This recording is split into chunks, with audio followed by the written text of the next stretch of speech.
Kabajamtoota fi hordoftoota keenya har'a isteediyoo OTN tuubitti argamna.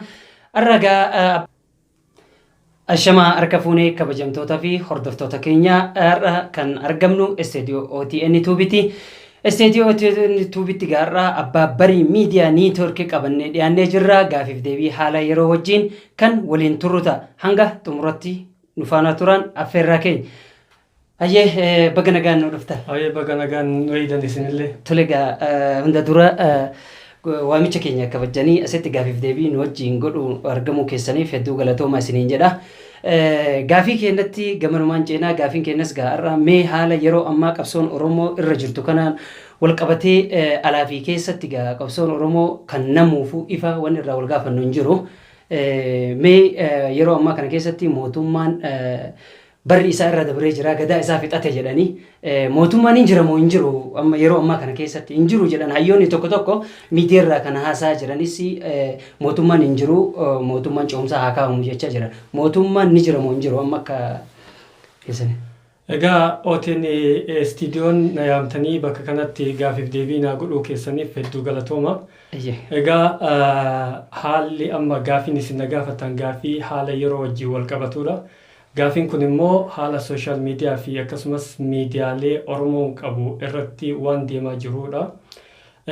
Mootummaan jira moo hin jiru kan jedhu na gaafattan jechuudha. Mootummaa jechuun sirna dimokiraasii keessatti ummata. Yoo ummanni jiraate mootummaan ni jira. Yoo ummanni hin jiraatin immoo mootummaan hin jiru.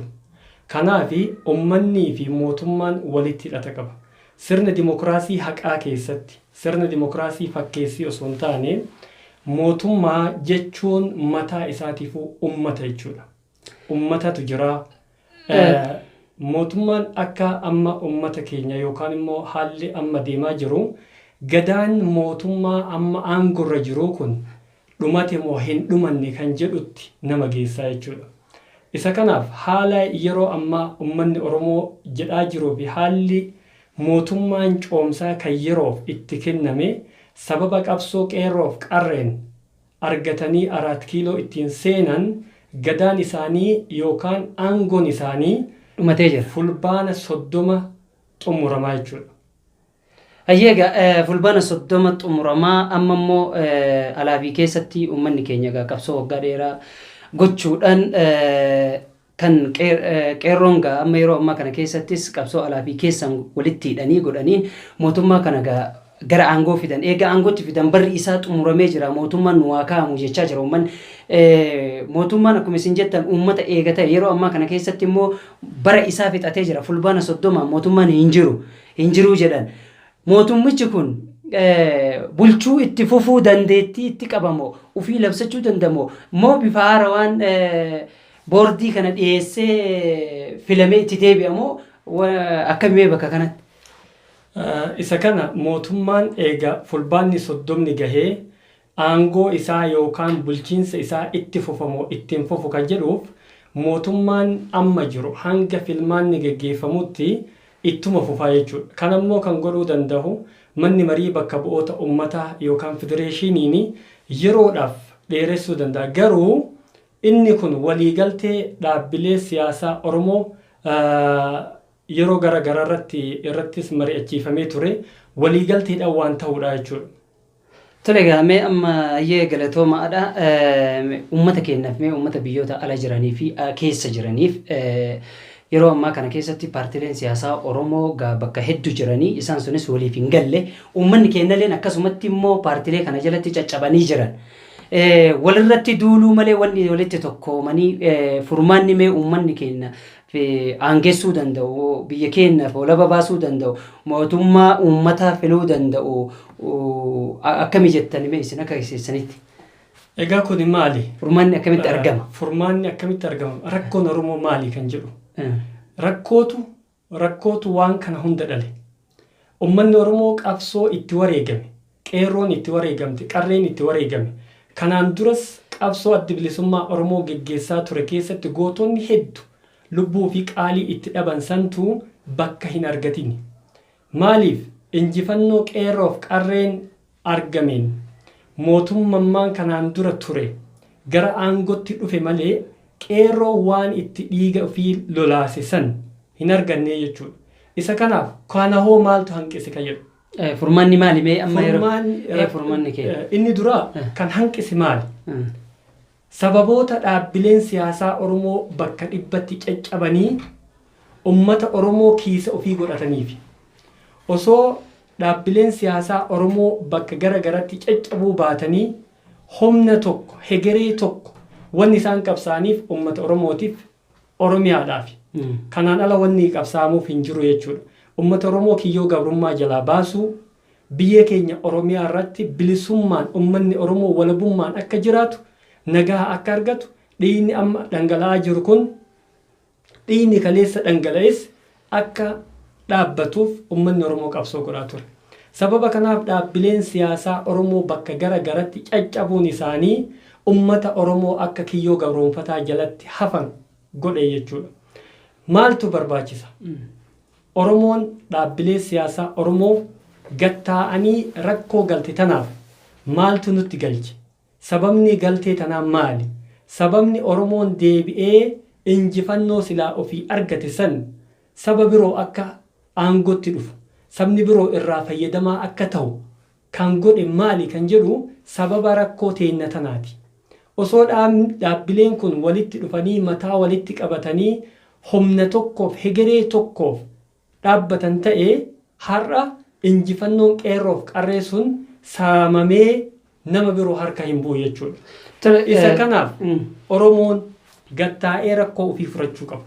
Rakkoon teenya maali kan jedhu rakkoo qaban gattaa'anii furatanii hegeree Oromoof Oromiyaaf murteessuu qaban. Tolega paartileen siyaasaa Oromoo walitti dhufuu qabanii jettan isin.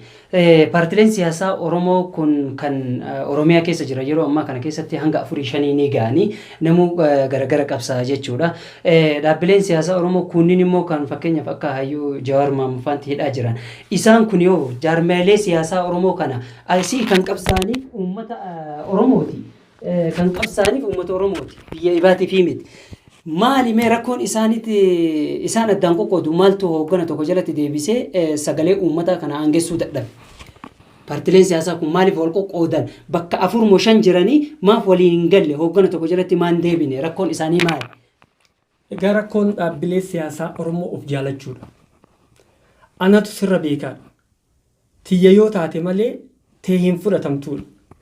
Kanaa miti immoo kan uummanni Oromoo barbaadu. Uummanni Oromoo kan qabsaa'uuf kan qabsoo godhaafis ture dhuunfaa namaa aangessuuf. Dhaabbileen siyaasaa kun keessattuu hoogganoonni dhaabbilee siyaasaa of jaalachuudha. Aangoo jaalachuudha. Dabarsanii qeerroof kennuuf hanqachuudha. Isa kanatu akka gargar facaan godhe. Kanarraa bu'anii dhimmi qabsaaniif dhimma sabaa waan ta'eef aangoof waan hin tahiniif gara dantaa sabaatitti ce'uu qabanii ummata dhageeffachuu qabanii fedhii ummataa jala deemuu qabanii jedhu. Hayyee galatooma asumaan amma mee isin ummata keenya kan ala jiruu fi kan keessa jiru qeerroo biyyaatii fi qeerroo biyya alaa jiru kan yeroo ammaa kana keessatti mootummaa abbaa irree kana falmachaa jiru jechuudha. Kan paartilee siyaasaa jala jiranuu kan tokkummaadhaan falmachaa jiru mee maal dhaamtaniif dhaloota qubee biyya keessa jiruu fi biyya ala keessa jiruun akkamitti wal qabatanii tokkummaadhaan wal jala masakamanii gara fuula dura akka isaan tankaarfatamee dhalootaadhaaf maal dhaamtan? Egaa dhaamsi kiyya kan uummata Oromoo biyya keessaa fi biyya alaa jiraniifis dhaamsa ni qabu. Uummata ijaarametu waan barbaadu argata. Mataa walitti qabachuu, humnoomuu, tokkoomuu, olola walirratti banuu dhiisu, hayyuu fi qabsaa Oromoo kamiyyuu kabaja kennuufi. Addatti immoo qeerroon amma lafaa dhufu wal dhagahuu danda'uudha. Ijaaramee hegeree isaatiif gabrummaa jalaa bahuuf Oromiyaa fi uummata Oromoo dhiigni isaa kan lola'aa jiru dhiiga isaa akka dhaabatu gochuuf nagaan akka jiraatu gochuuf of ijaaru. Ijaarumsatu furmaata qaba. Hawwii qofaan yookaan immoo sagalee qofaan wanti tahamu waan hin jirreef uummanni Oromoo biyya keessaa biyya alatti of ijaaree gara fuulduratti tarkaanfachuuf hayyoota ofiitiif kabaja gochuu qaba. Hayyee kabajamtoota fi hordoftoota keenya kun ka hordofaa jirtan barii miidiyaa ni ture. Hayyeega galatooma isiniin jenna kabajamtoota fi hordoftoota keenya kun ka hordofaa jirtan barii miidiyaa niitoorkiidha. Kan itti argamnu isteediyoo OTN YouTubeidha.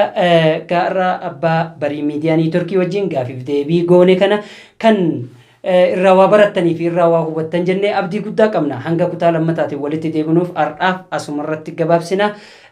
Hanga guyyaa biraa walitti deebinutti galatoomaa isiniin jedha. Hunda dura Isinillee galatoomaa wajjin godhu keessaniif galatoomaa ulfaadha isiniin jenna. Isinillee galatoomaa isiniin jedha.